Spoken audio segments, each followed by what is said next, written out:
pocos, sí.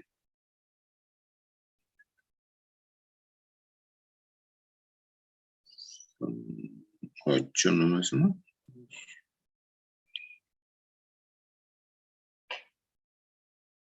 Parece que no terminó el proceso de los casos especiales. Espero que aumente el número de estudiantes en este grupo porque está en peligro de extinción. Ok. Vamos a seguir con el tema de la capa física. Hoy día nuestra clase va a ser un poco más corta.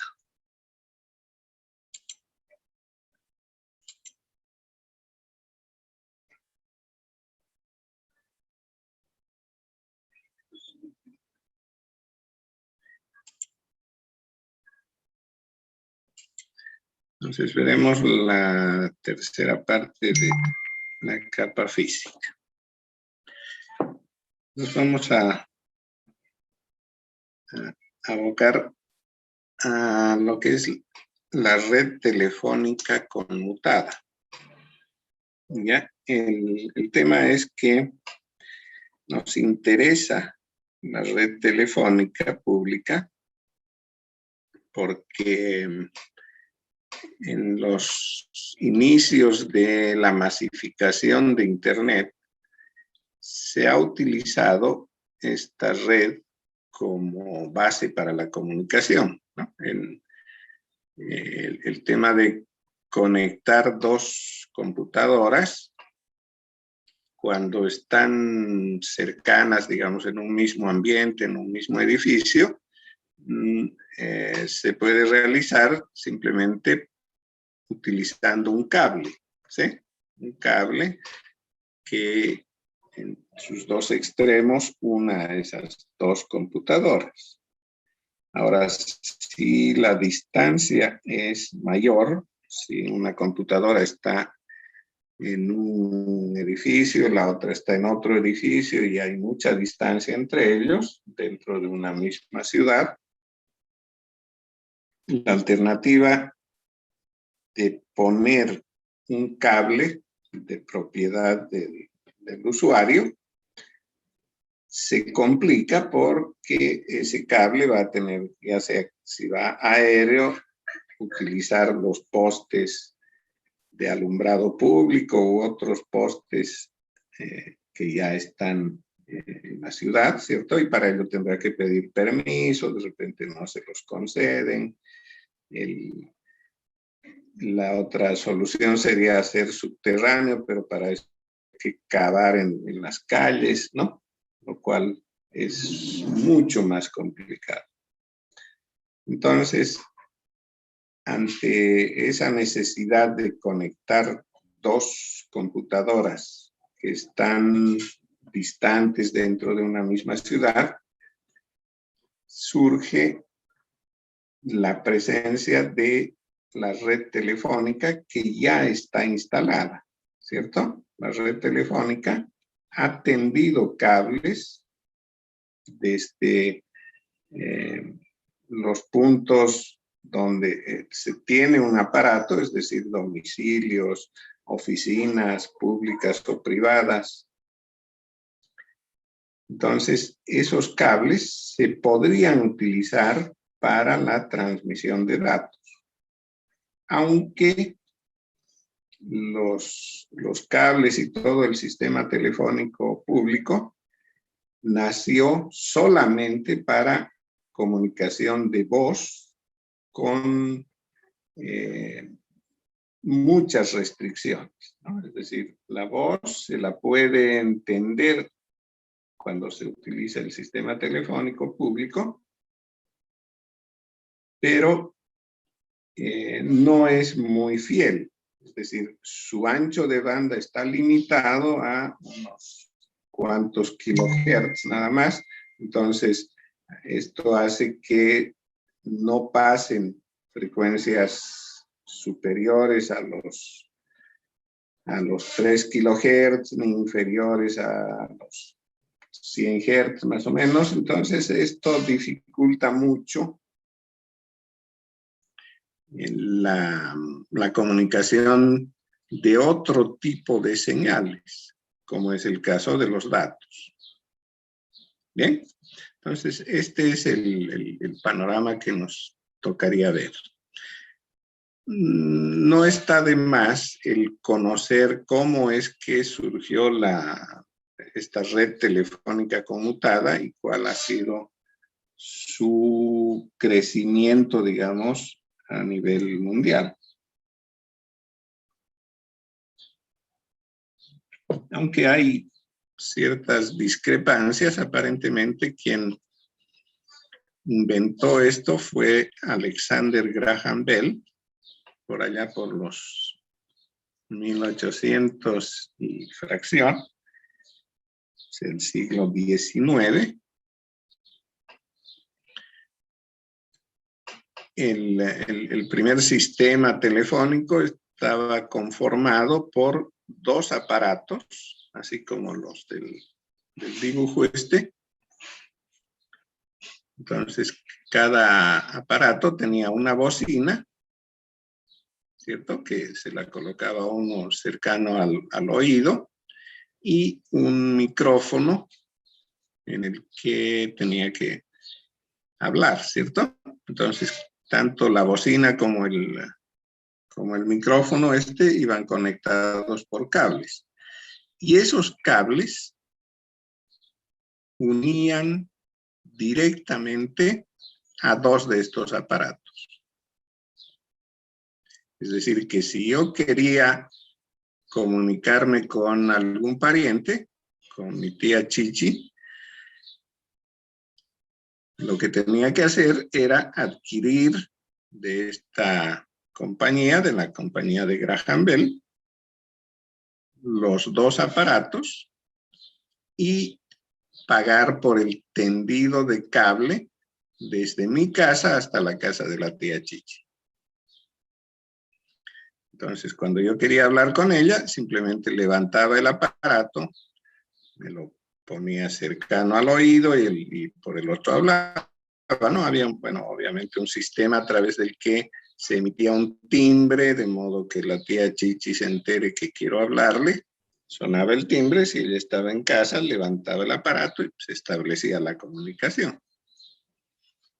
Ahora, el problema es que yo no tengo una sola tía, tengo de repente más de una y no viven en la misma casa. Entonces, si quería comunicarme con todas mis tías, tenía que comprar de la compañía un aparato por cada una de las tías, ¿sí?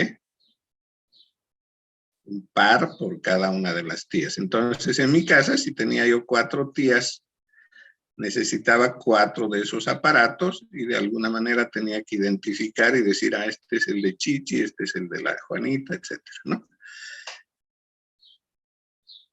Entonces, el tendido externo era sumamente complejo porque imagínense en un domicilio de alguien que tenga la capacidad como para pagar tantas conexiones como le sea necesario, tenía, qué sé yo, fácilmente 4, 5 o más aparatos telefónicos y por lo tanto ese mismo número de cables saliendo de su casa. En una empresa, un banco, una entidad pública o privada, la cantidad era mucho mayor, ¿cierto? Entonces las ciudades se estaban llenando de cables, ¿sí? Las calles eran una maraña de cables que cada vez iban más en aumento. Porque había un cable por cada conexión telefónica, ¿no? Lo cual era obviamente insostenible. Hasta que alguien desarrolló un sistema con cierta característica de conmutación. ¿En qué consistía el sistema? Consistía en una central telefónica, ¿no? Casi como la que está en esa fotografía, Esa central telefónica tenía un panel lleno de enchufes. ¿Ya? Esos enchufes correspondían uno a cada abonado. Entonces ahí de repente hay como 10 por 5 más otros 50, como 100 abonados, por ejemplo, que estaban conectados a esta central telefónica. De cada uno de los jacks, de los conectores estos del panel, salía un cable hasta el domicilio del abonado. Entonces, cuando uno quería comunicarse con otro abonado, lo que hacía era levantar su aparato, se emitía una señal que le llegaba a esta señora, que era la centralista. Ella, si estaba desocupada, veía que se había prendido el foquito que correspondía al abonado que levantó su teléfono, enchufaba el jack que le conecta sus audífonos y su micrófono y hablaba con el abonado, ¿no? Lo saludaba y le decía, ¿con quién quiere comunicarse? Ah, quiero hablar con el señor Perico de los Palotes. Y ella observaba el panel, veía si ese señor Perico estaba desocupado, estaba apagado su foquito, entonces se conectaba ahora con él. Hablaba con el señor y le decía, señor, Juancito quiere hablar con usted. ¿Acepta la llamada? Sí, bueno. Entonces ahora tomaba, ahí abajo vean que tiene una serie de jacks, de conectores con sus cables. Entonces conectaba un extremo de un cable al aparato o al de la línea de este Perico y el otro al de Juancito, ¿cierto? Y se podían ya comunicar los dos. Intercambiaban sus ideas hasta que se terminaba el tema. Ella observaba que se habían apagado los foquitos y quitaba los dos conectores, liberando esa conexión. Bien, entonces la conmutación bajo este sistema arcaico de los inicios de la telefonía pública era manual, ¿cierto? Conmutación manual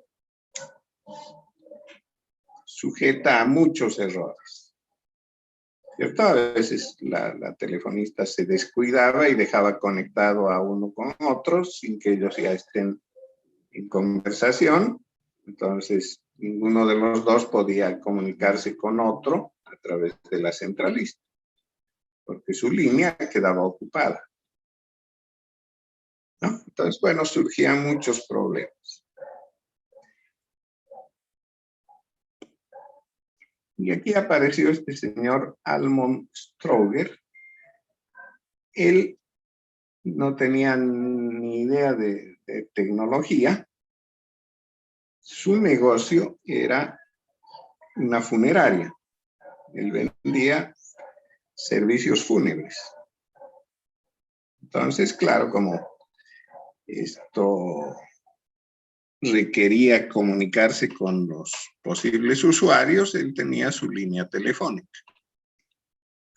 Y le iba bien en el negocio hasta que empezó a notar que bajó notablemente la solicitud del servicio. Entonces se puso a indagar qué es lo que pasaba, por qué había bajado tanto, y se encontró con que su competencia, otra funeraria, estaba en franco progreso, avanzaba cada vez más, tenía cada vez más clientes, y esto se debía a que el dueño de la otra funeraria, de la competencia, estaba casado con la centralista de la compañía telefónica. Entonces, todas las llamadas que llegaban de quienes conocían a Stroger y le decían, comuníqueme con la funeraria de Stroger, ella, de alguna manera, las desviaba a la de su marido. ¿No? Podía decirles de pronto, está ocupada la línea de Stroger o no contesta o algo así. Más bien lo comunicaré con esta otra funeraria que es mejor. Lo pasaba con la otra y listo. Stroger perdía cada vez más posibles clientes, ¿cierto? Entonces, ¿qué hizo este hombre? Con un sobrino que era bastante hábil, se metieron al garaje y empezaron a desarrollar una central automática. Más o menos algo como la fotografía esta de la parte superior. Entonces, para que esta central pudiera realizar la conmutación de manera automática, tenía que tener cierta señalización. Es decir, que cada aparato telefónico del sistema debería tener un número asignado y un mecanismo de discado, es decir, un mecanismo de generación de códigos de los otros abonados. Entonces apareció el primer aparato. Tal vez este no fue el primero, me parece que era Botonera el primero, pero después se mejoró y se puso este sistema de disco, ¿no? Así como está acá. Ese disco que tiene numeración y una horquilla aquí abajo fija. Entonces uno metía el dedo en el dígito que quería marcar, por ejemplo el 3, hacía girar hasta llegar a la horquilla y soltaba. Esto provocaba que a través de la línea viajen, si era el número 3 el que había marcado, viajen 3 pulsos de corriente. Si giraba desde el 9, iban 9 pulsos, desde el 0 iban 10, etc. Entonces se iba generando una secuencia de pulsos que llegaban a la central, ¿no? Si el primero había sido 3, esta ruedita hacía que se seleccione la fila 3. El segundo era 8, la columna 8 de la fila 3, ¿no? Del bloque siguiente, etc. Entonces se iba realizando cambios de conmutación hasta llegar al que correspondía al usuario con el que uno quería comunicarse, ¿no? Una vez establecida esa fijación, digamos, en la central de cuál es el abonado destino, ya se podía emitir el timbre hacia ese abonado, él contestaba y se establecía la comunicación. Entonces, la central ya no requería de la presencia de un centralista, de un ser humano, podía realizar la conmutación de manera automática. ¿No? Bueno, para completar un poco la historia, a este señor Stroger no le interesaba el tema ese de la tecnología, él solo quería recuperar su vigencia como funebrero, entonces se quedó con el negocio de la funeraria, vendió muy barato el sistema a la compañía telefónica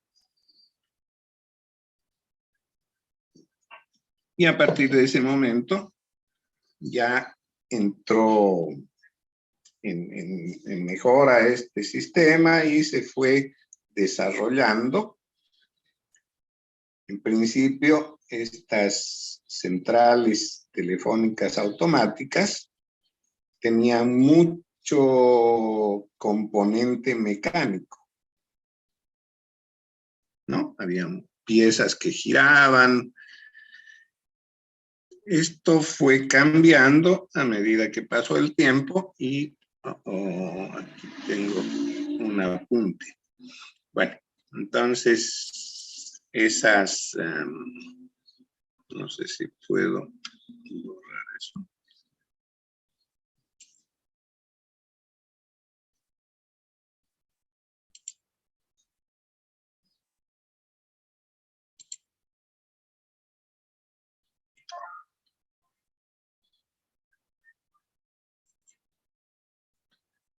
Aquí hay una cosita que no quería que esté.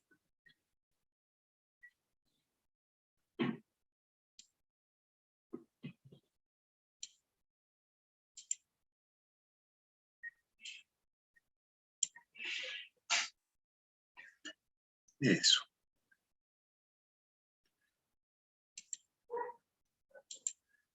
Ok. Ahora sí podemos seguir. Entonces decía que la intención de comunicar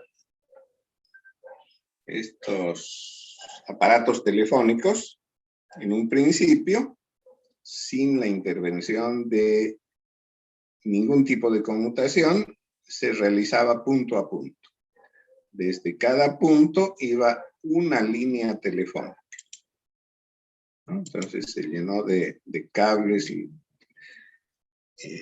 las calles de las ciudades, ¿no? Las ciudades importantes estaban plagadas de cables.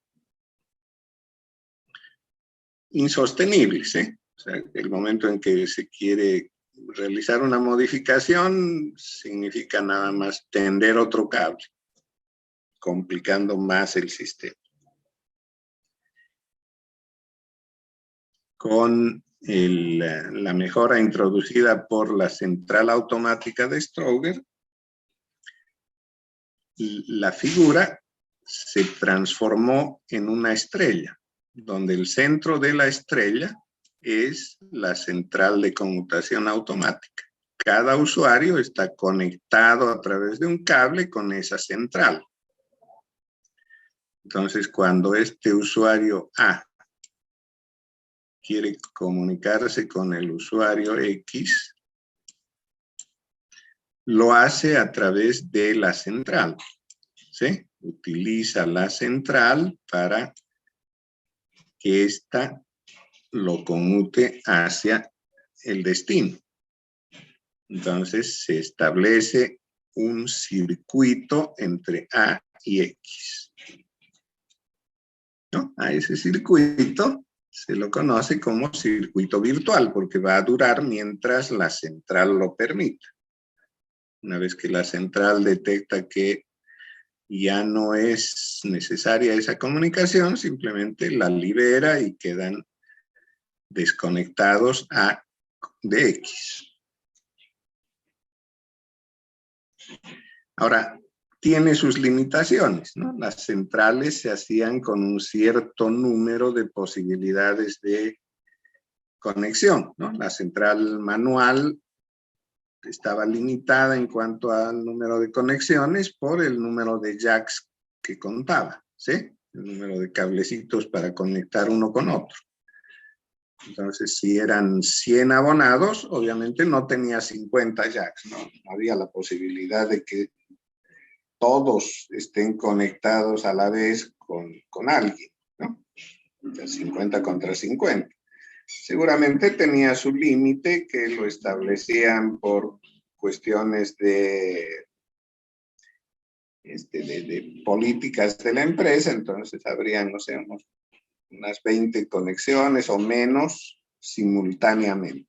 Lo mismo tienen las centrales automáticas, un límite de conexiones de todo el espectro de pares que se pueda formar.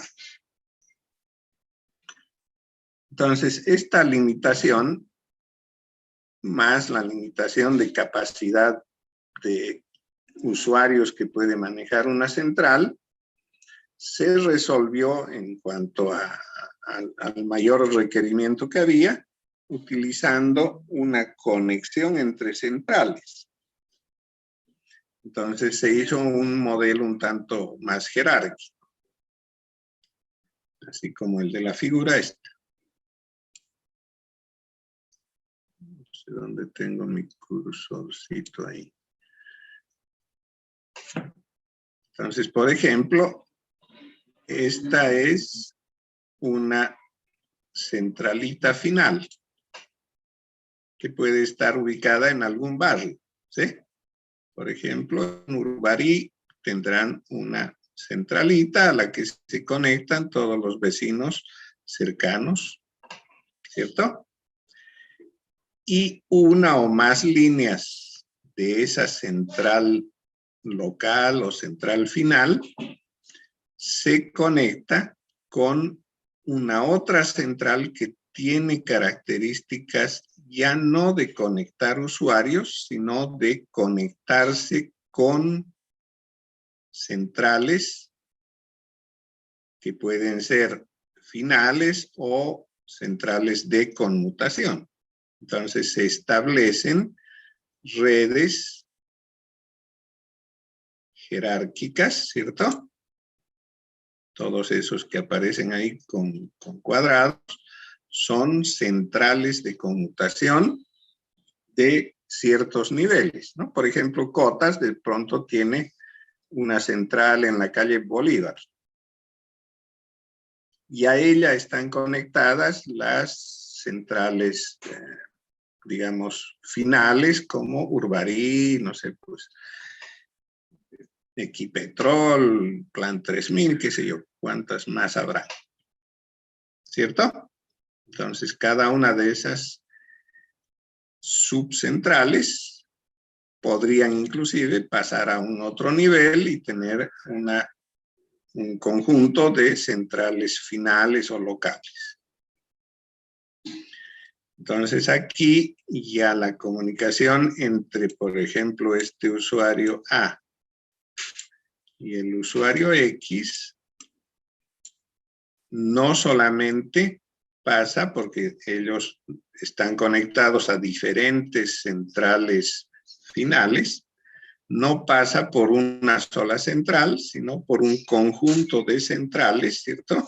Cuando se quieren conectar esos dos usuarios, el circuito virtual que utilizan podría ser este. ¿De acuerdo?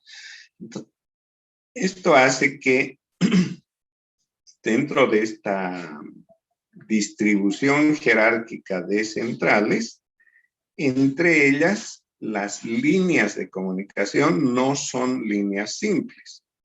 Es decir, que la línea que une una central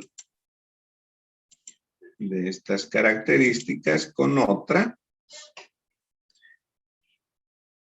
puede simultáneamente llevar más de un canal, ¿no? Entonces, ya no son líneas de par trenzado, podrían ser coaxiales seguramente hace muchos años atrás. En la actualidad, todas esas líneas son de alto tráfico y requieren tecnologías que permitan esa comunicación masiva, ¿no? Se ha cambiado casi toda la conexión entre centrales a fibra óptica. Entonces hay una posibilidad de un flujo mucho mayor de llamadas, de conexiones entre estas subcentrales y las centrales locales o finales. Bien, entonces un sistema así como este es el que podríamos disponer para la comunicación de datos, es decir, comunicación entre computadoras. Y así empezó a masificarse Internet, ¿no? En un principio, digamos en los años 80 más o menos, cuando uno quería tener Internet en su casa o en su oficina, lo que hacía era ponerse en contacto con alguna empresa que proveía el servicio. Estos iban y le ponían en el punto donde estaba la computadora un aparato que se llamaba módem, ¿no? Ese módem viene el nombre de modulador y demodulador. Entonces el módem lo que hacía era tomar la señal de datos del computador, la convertía en una señal modulada, normalmente modulación angular es la que se utilizaba. Entonces, esa señal ya del tipo analógico se enviaba a través del sistema telefónico.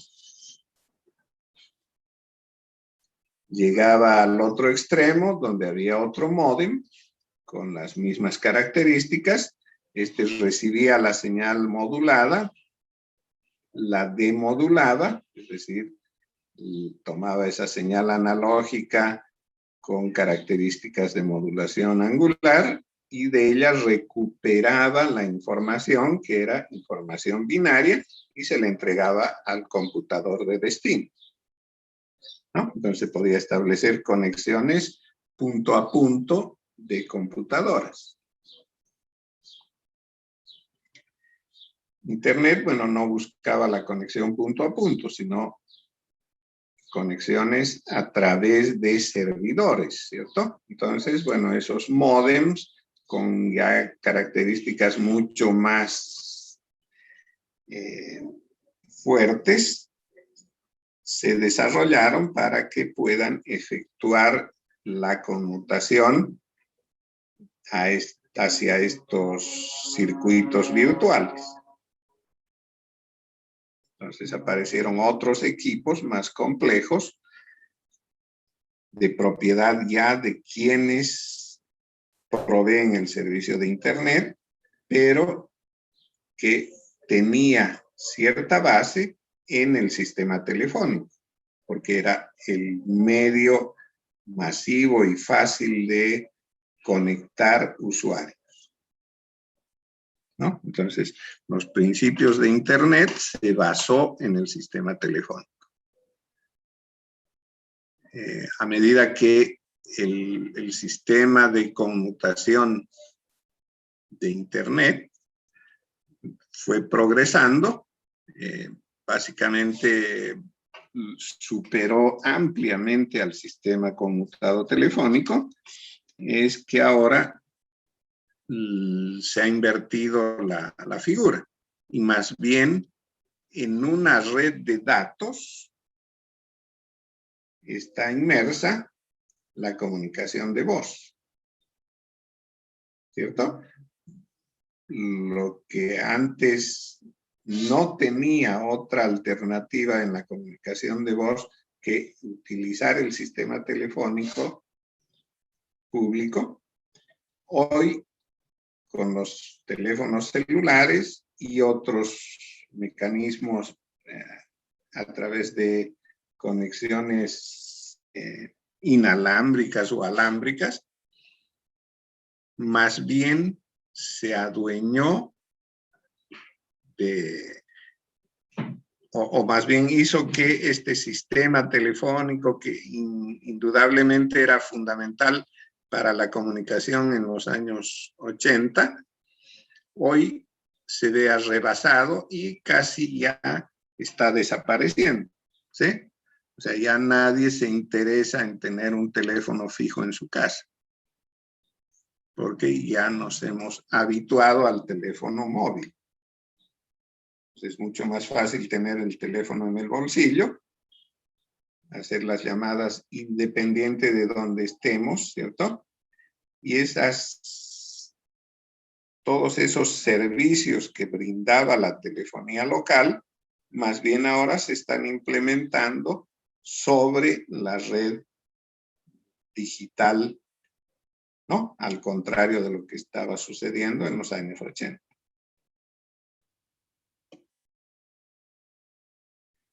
¿Sí? Entonces, un poquito aquí está esquematizado el cómo se hace esa conexión entre dos aparatos telefónicos, ¿sí? Este es el teléfono A y este es el teléfono B.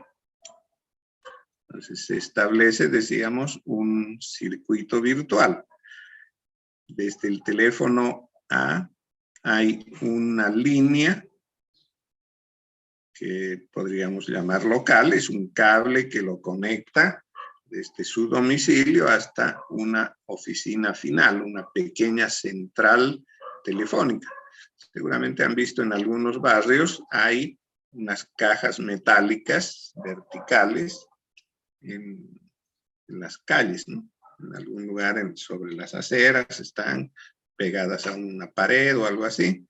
Unas cajitas, si alguna vez las han visto abiertas porque había un técnico ahí trabajando, está llena de cablecitos y conectores. Entonces, esas son, digamos, las terminales de una central del tipo final.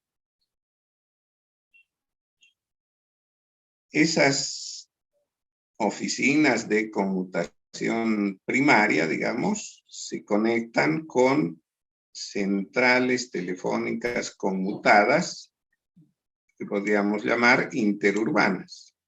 Las líneas con que se conectan ya son de mayor tráfico, entonces ya no se puede utilizar simples cables de par trenzado y se utilizan otros medios como cables coaxiales o fibra óptica en la actualidad. Y más aún ya con las oficinas de conmutación intermedia de mayor jerarquía, el número de requerimiento de conexión es mayor, hay mayor tráfico y por lo tanto mayor ancho de banda y se requieren líneas de alto tráfico, ¿no? De ancho de banda bastante considerable. Entonces la conexión de este aparato telefónico A con el B pasa por centrales finales, ¿sí? En cada extremo. Y varias, pueden ser más de una, central interurbana y una posible central intermedia o central de la compañía. Entonces, cuando se van a conectar, hacen uso de todo ese sistema disponible para la conexión, ¿no? Mientras están en conexión, están utilizando un camino al que se llama circuito virtual.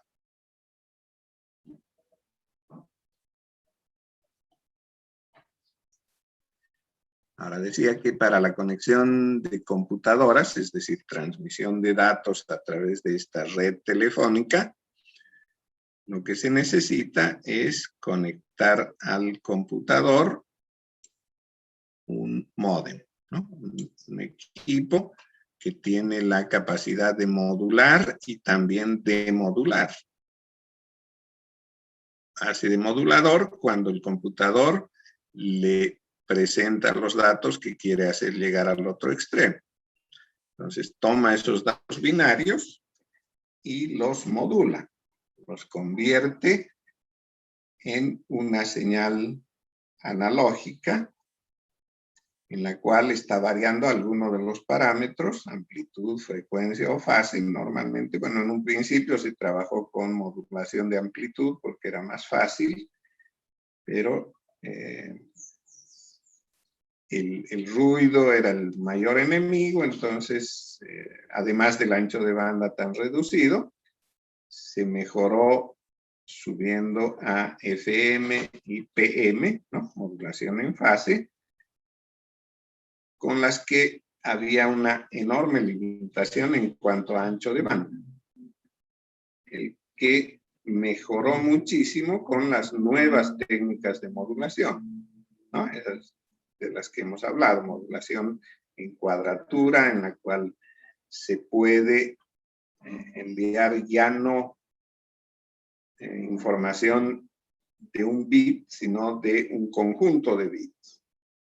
Conjunto que puede ser de 4, de 8 o de 16 bits a la vez, modulando en fase o combinaciones de fase y amplitud. Bien, entonces este lazo a través del cual se mueve señal analógica que está modulada por la señal digital, pasa a través de unos circuitos un tanto más complejos llamados códec. Pues estos códecs lo que hacen es decodificar esa información que pueda ser manejada a través de las oficinas centrales telefónicas, ¿cierto? Entonces, aquí hay una selección de vías para llegar a los destinos, ¿sí? Entonces, esta computadora que se llame A tiene la opción de comunicarse con otra computadora que está también conectada a través de ese mismo mecanismo, módem, etcétera. La llamaremos B. O también podría hacerlo a un servidor, ¿cierto? Con el mismo mecanismo, ¿sí? Entonces, quien realiza la conmutación, quien toma la decisión de las rutas que se van a seguir, es esta central o este conjunto de centrales de conmutación, ¿no? Eso lo hará en función del tráfico, etc. Entonces, los módems tienen dos tipos de conexión. Una conexión digital proveniente del computador o del servidor al que están conectadas, y la otra que es una línea analógica del tipo de conexión de par trenzado, ¿sí? El que utiliza esta línea de acá. Normalmente utiliza un conector que se llama RJ11. ¿No? Es más pequeño que el RJ45. ¿Cierto? Están haciendo ustedes, o ya lo han hecho, un trabajo en el que trataron de investigar acerca del cable UTP y los conectores que usa. El cable UTP utiliza el conector RJ45 de 8 líneas, ¿cierto? En 4 pares. El RJ11 utiliza solamente 4 líneas, 2 pares, y se emplea para la conexión de línea telefónica analógica. Entonces, este conector RJ11 va al módem en lo que corresponde a la línea de abonado, esta línea de lazo local o analógico. Y el otro conector, que puede ser, en un principio se utilizaban conectores seriales de otro tipo. En la actualidad, bueno, se está utilizando mucho USB. Entonces, esta conexión serial va al computador. Y la línea telefónica es la que se conecta con el lazo analógico, ¿cierto?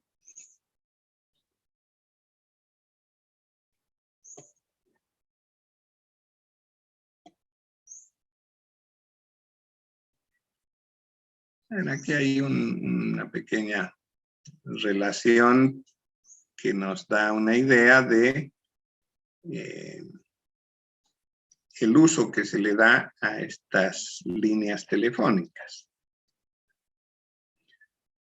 Entonces dice, para transmitir 2400 bits por segundo, ¿no? Eso que en términos de ciencias de la computación se llama el ancho de banda, utilizando en la codificación un bit por cada símbolo, ¿no? 4 fases en cuadratura de desplazamiento de fase. O también se pueden utilizar 2 bits por símbolo. Se alcanza velocidades de hasta 4800 bits por segundo.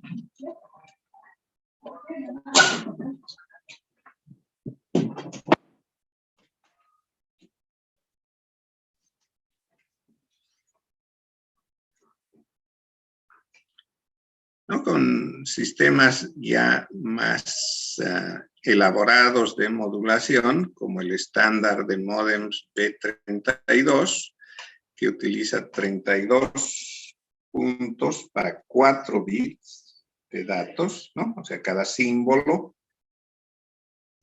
tiene una longitud de 4 bits. Entonces, trabajando a los mismos 2400, bueno, ya no son bits por segundo, sino baudios. Cada baudio está constituido por 4 bits. Se alcanzan velocidades o tasas de datos de hasta 9600 bits por segundo. Este estándar B32 puede llegar hasta velocidades de 14.400 bits por segundo. Para ello necesita utilizar palabras de 6 bits.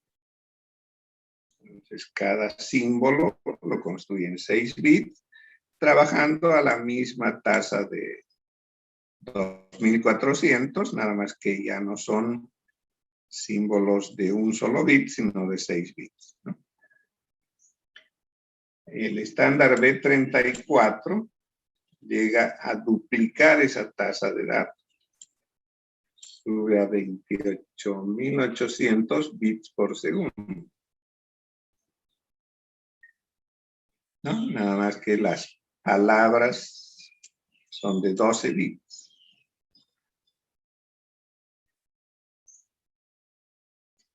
Utilizando la misma línea de 2400. ¿no? Entonces, aún con velocidades así tan altas, no se alcanza a cubrir el requerimiento de transmisión de datos a la que estamos acostumbrados en la actualidad, ¿no? Entonces, cada vez la exigencia era mayor en cuanto a la tasa de bit, en cuanto a la velocidad de transmisión, y la tecnología trataba de responder a ese requerimiento, a esa necesidad, ¿cierto? O sea, en un principio, bueno, el Internet era más de transmisión de texto que de imágenes. Entonces, para transmitir texto, bueno, velocidades de 4.800 bits por segundo eran suficientes, ¿sí? Pero ya ante la necesidad de transmitir imágenes, esto es insuficiente, ¿no? Una imagen podría tardar muchísimo en completarse a una velocidad tan baja. Peor aún, si lo que se pretende es que exista imagen en movimiento, ¿no? Insostenible a esas velocidades. Entonces, este estándar B34 trabaja hasta con 14 bits por símbolo y a la misma velocidad de 2.400 bits por segundo, que es limitación del cable de par trenzado, se alcanza, yo no llego a leer porque me sale otra cosa ahí, velocidades de hasta, parece que son 30 y tantos mil bits por segundo. ¿No? Entonces, este es un poquito la historia del progreso de la comunicación mediante módem. Ahora lo que van a hacer ustedes es completar esta historia haciendo una investigación de los estándares B90 y B92. Con ellos se alcanzan tasas de hasta 56 kilobits por segundo, 56,000 bits por segundo. ¿Ya? Entonces hacen una averiguación de en qué consisten esos estándares. ¿No? Con eso hacen un documento manuscrito, lo convierten en PDF y lo suben a la plataforma de la materia.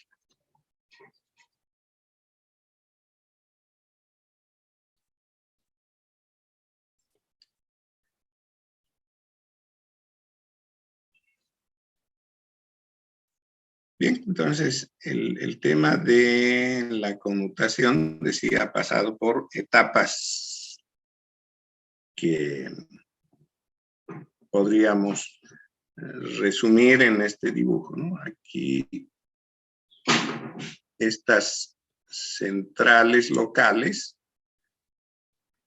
a las que están conectados, perdón.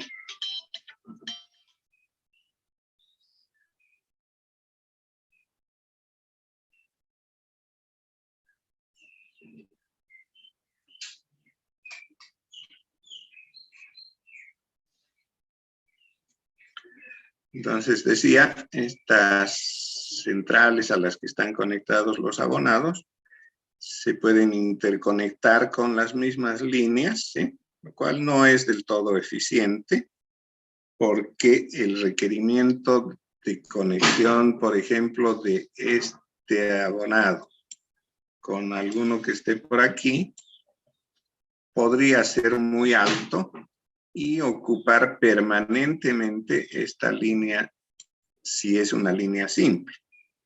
Entonces ya no permitiría que abonados de la misma central se comuniquen con nadie, excepto entre ellos. ¿No? Entonces, estas líneas que conectan una central con otra tienen que tener mayor número de canales o un ancho de banda que a través de multiplexión permita la conexión simultánea de más de uno. ¿Sí? Por eso la necesidad de líneas de alto tráfico. Y además de centrales con características distintas a las de una central local. Entonces se utilizan centrales de este tipo, de estas características, ¿no? Aquí hay dos tipos de centrales, ¿sí? Centrales que podríamos llamar locales, donde la conexión de cada uno de sus puertos, digamos, de cada una de sus líneas, termina en un abonado.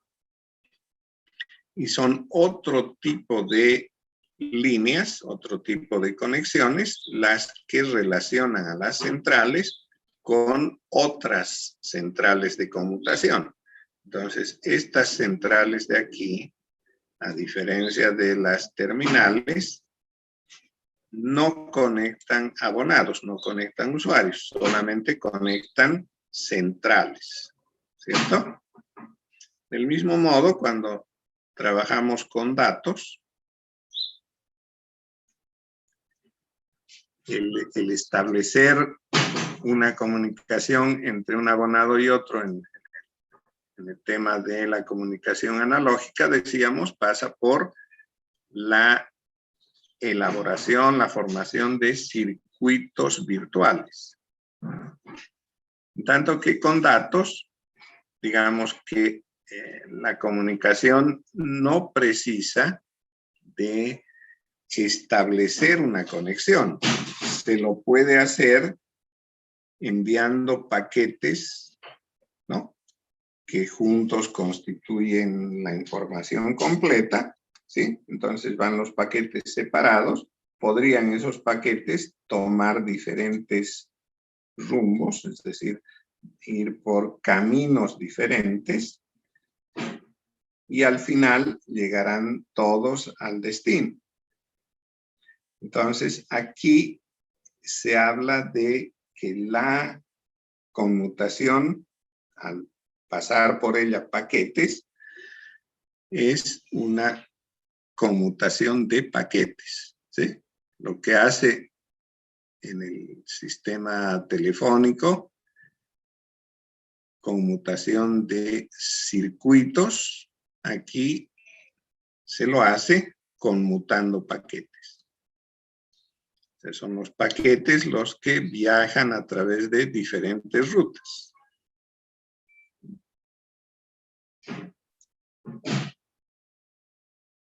Bien, siempre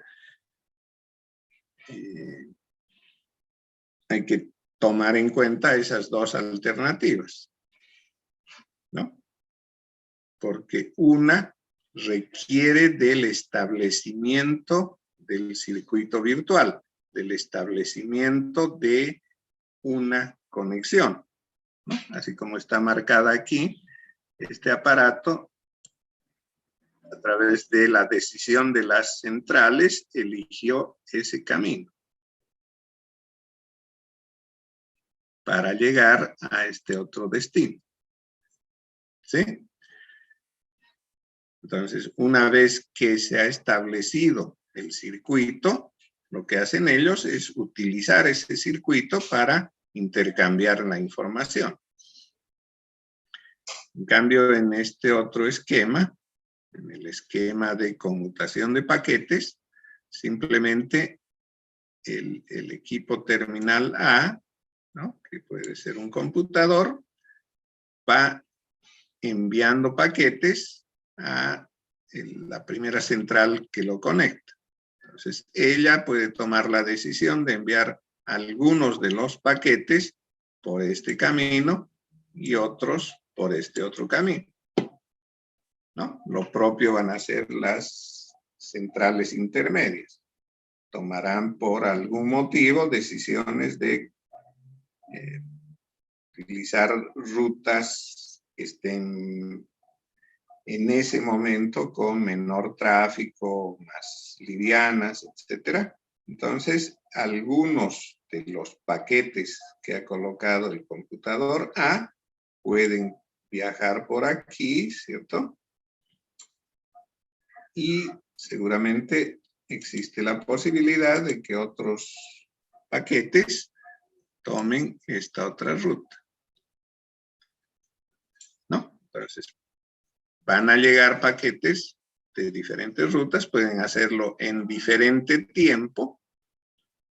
El computador de destino debe tener la capacidad, a través de alguna forma de codificación que ha usado el origen, poder rearmar la información, ¿no?, acomodando esos paquetes en el orden que corresponde.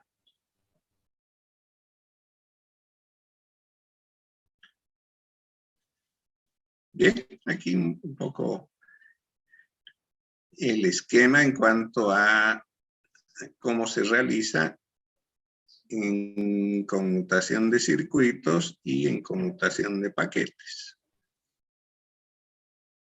¿No? Decía, para establecer una llamada, en el caso de la conmutación de circuitos, se requiere que se conforme el circuito completo, ¿cierto?, desde el origen hasta el destino. En cambio, en la conmutación de paquetes no es necesario. Ni siquiera se menciona el intermedio, es decir, que no hay necesidad de conocer qué conforma el camino, ¿cierto? Simplemente se van enviando los paquetes desde el origen y ese conjunto de centrales de conmutación se ocupa de hacerlos llegar hasta el destino, ¿no? En el caso de los circuitos virtuales o de la conmutación de circuitos, es necesario que la trayectoria física sea dedicada. En la conmutación de paquetes, no. En el caso de la conmutación de circuitos, todos los paquetes usan la misma trayectoria, porque se ha establecido esa conexión para hacerlo, ¿sí? Tanto que en el de conmutación de paquetes no es necesario. En la conmutación de circuitos, todos los paquetes llegarán en el orden en que se han enviado. En cambio, en la conmutación de paquetes, no. Y aquí hay que establecer un protocolo, ¿cierto? Para que el origen y el destino puedan fraccionar el dato en paquetes, darle alguna codificación a los paquetes que sirva en el destino para rearmar la información. En el caso de la conmutación de circuitos, si hay alguna falla, ¿cierto? Si se desconecta alguna de las fracciones del circuito virtual, simplemente se corta la comunicación, o sea que una falla de alguno de los conmutadores es fatal, es definitiva para la conexión. En cambio, en la conmutación de paquetes, no. Podría fallar uno, entonces el resto va a enterarse de aquello y va a usar rutas alternativas. En cuanto a el ancho de banda, con el tema de circuitos virtuales, de conmutación de circuitos, es el mismo ancho de banda desde el origen hasta el destino, es único para la conexión. En cambio, en conmutación de paquetes, este puede ser dinámico. Cada línea entre centrales de conmutación podría tener diferente ancho de banda. Y este inclusive variar en función del flujo.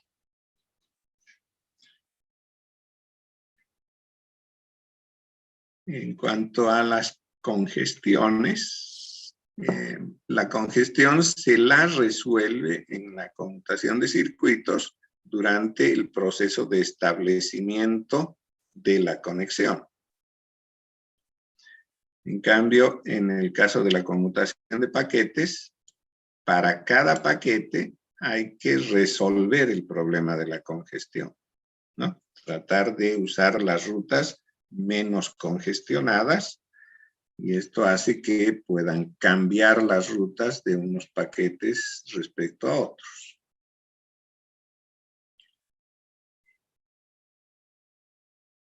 En cuanto al desperdicio de ancho de banda, en la conmutación de circuitos es probable que así sea, ¿sí? Se ha establecido un ancho de banda para la conexión y puede que no se le dé uso del todo. Entonces hay un posible desperdicio de ancho de banda. En cambio, en la conmutación de paquetes no ocurre eso, ¿no?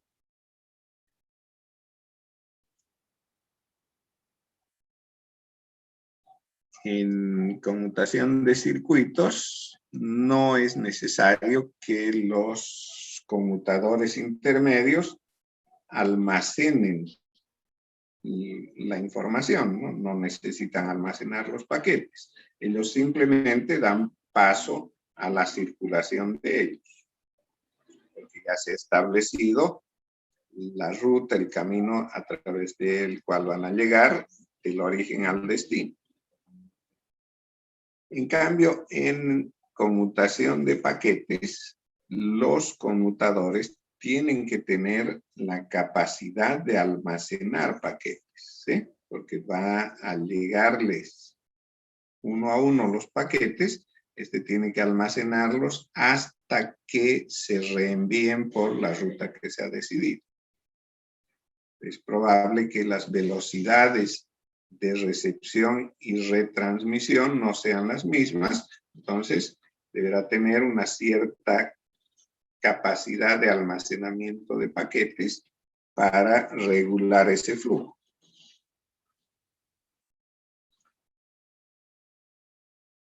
¿No? Ahora, si nos interesa saber cómo se debe realizar el cobro del uso de este servicio, el de la conmutación de circuitos se lo hace por minuto, ¿no? Una vez establecida la conexión, la factura va a ir por el tiempo que se utiliza esa conexión. Entonces, dirá tantos pesos por minuto es su costo. En cambio, el de conmutación de paquetes, se puede realizar un cobro por paquete, ¿no? Bueno, tendrá que tener sus ciertas regulaciones, ¿no? Hay paquetes y paquetitos.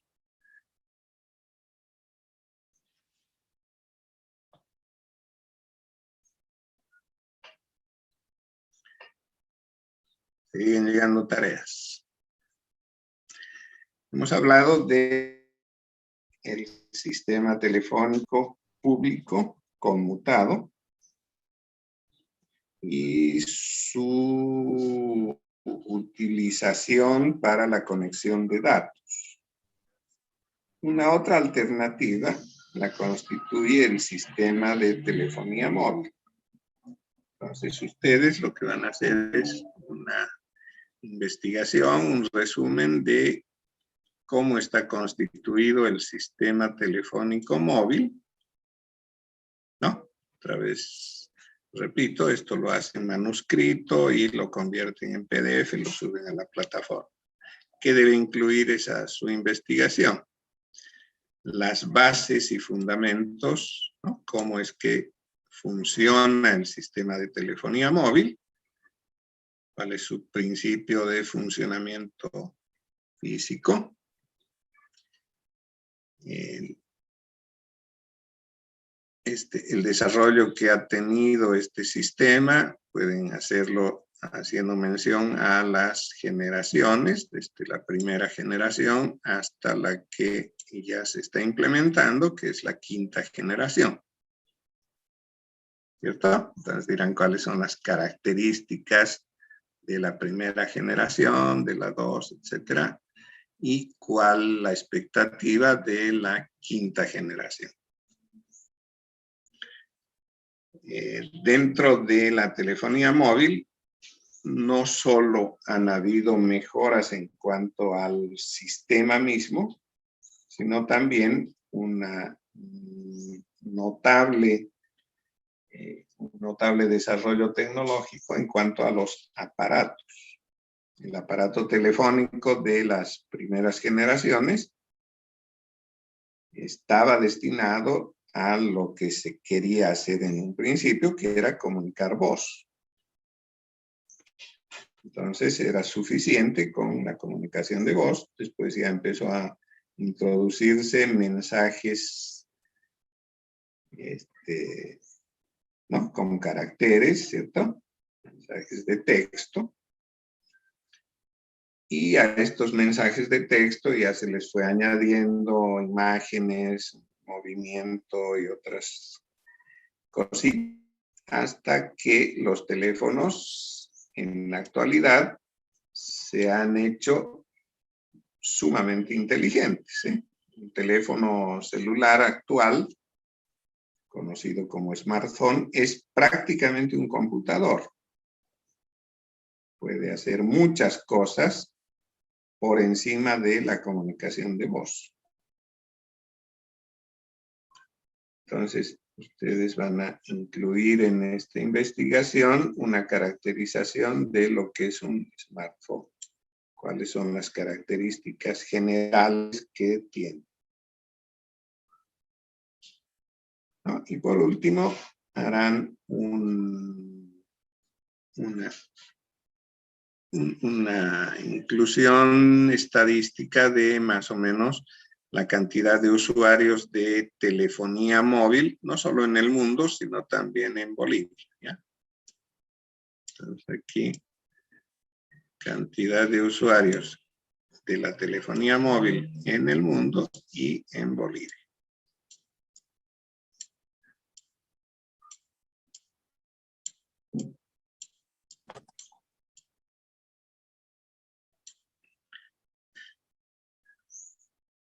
Bien, entonces esa es la segunda tarea del tema. La suben a la plataforma en el formato que ya les he mencionado. Disculpe, ingeniero, Dígame. ¿esta puede ser en computadora o es manuscrito?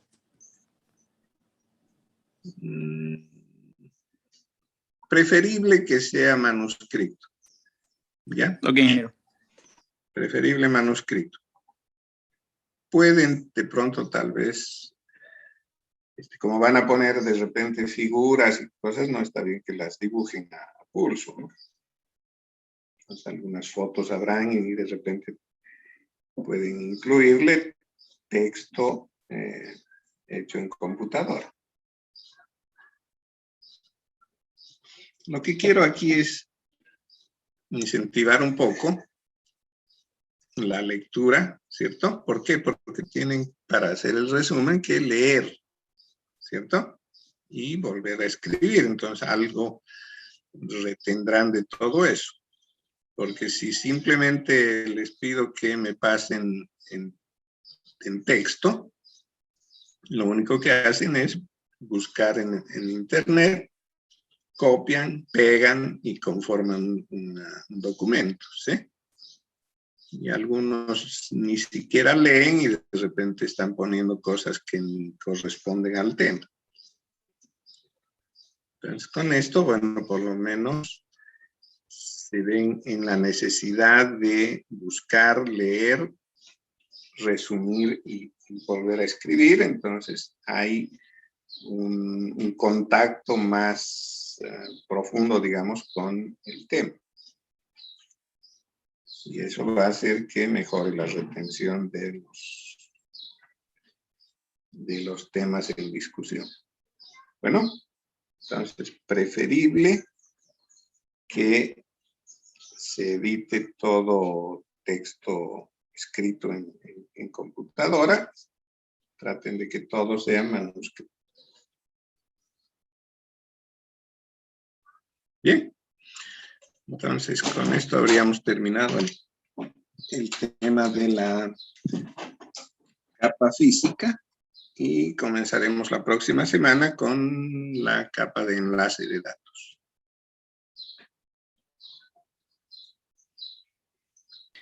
Disculpe, ingeniero, en la plataforma, Dígame. la última tarea que subimos, decía sobre la capa OSI y TCP, si no me equivoco, pero la tarea que nos había dado acá en clase era diferente.